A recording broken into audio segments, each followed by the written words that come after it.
નમસ્કાર કલમ યુદ્ધ સમાચારની સાથે હું છું આપની સાથે પાયલ બામભણિયા। તો જોઈએ આજના મહત્વના સમાચારમાં। ભરૂચના ઝઘડિયા તાલુકાના રાજપાડી માધવપુરા ફાટકથી જીએમડીસીની છૂટતો માર્ગ બિસ્માર બનતા વાહન ચાલકોને હાલાકી।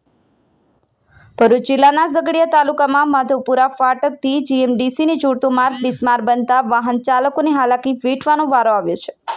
ઝઘડિયા તાલુકામાં વરસાદની શરૂઆત થતાં તમામ માર્ગો બિસ્માર બન્યા છે, ત્યારે રાજપાડી માધવપુરા ફાટકથી જીએમડીસીને જોડતો માર્ગ ઉપર મોટા ખાડાઓ પડી જતા વાહન ચાલકોની હાલત કફોડી બની છે અને ગાડીઓમાં વારંવાર નુકસાન થઈ રહ્યું છે। આ માર્ગ પરથી જીએમડીસીમાંથી સિલિકા વહન કરવામાં આવે છે, જેને લઈને સિલિકા ટ્રાન્સપોર્ટ એસોસિએશન તેમજ ટ્રક એસોસિએશન તરફથી જણાવ્યું હતું કે આ માર્ગનું વહેલી તકે સમારકામ કરવામાં આવે તેવી માંગ કરવામાં આવી હતી અને જો 2 દિવસમાં આ કામનું સમારકામ કરવામાં નહીં આવે તો તમામ ગાડીઓ બંધ કરવાની ચીમકી ઉચ્ચારી હતી।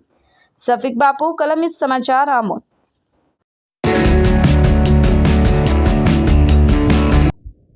હું જાકીરભાઈ પ્રીમિયમ ટ્રાન્સપોર્ટના માલિક છું। આ જીએમડીસીના અંદર મારી ગાડીઓ સિલિકાના અંદર ચાલે છે ને આ ગાડીઓ એટલી બધું નુકસાન લાવે છે કે અમે જેટલું કમાતા નથી એના એટલું તો અમે ગાડીઓમાં જ નાખીએ છીએ। ટાયરો પૂછે છે, પાટા તૂટે છે। આ રોડ છે કે રોડમાં ખાડો છે? આ પ્રશાસન શું કરે છે? કોઈ જાતનો ધ્યાન આપતા નથી। ના જીએમડીસી વાળા બોલવા રાજી કે ના પછી આ ટ્રાન્સપોર્ટર વાળા બોલતા નથી કે ના કોઈ કરવા રાજી નથી।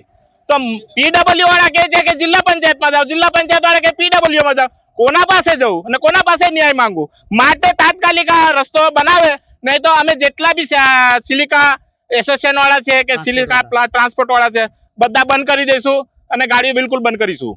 અમે આ 2 દિવસના અંદર એનો નિર્ણય નહીં આવે તો અમે આ 2 દિવસના અંદર ગાડીઓ બંધ કરી દઈશું। જે કેટલા લોકોને રોજી રોટી મળે છે, કેટલા ડ્રાઈવરો છે, કેટલા કંડક્ટરો છે, મજૂરો છે, બધાને રોજી રોટી મળે છે આમાં, ને આ લોકો કંઈ કરવા રાજી નથી। માટે મહેરબાની કરીને આને તાત્કાલિક રસ્તો બનાવે એવી મારી નમ્ર વિનંતી છે।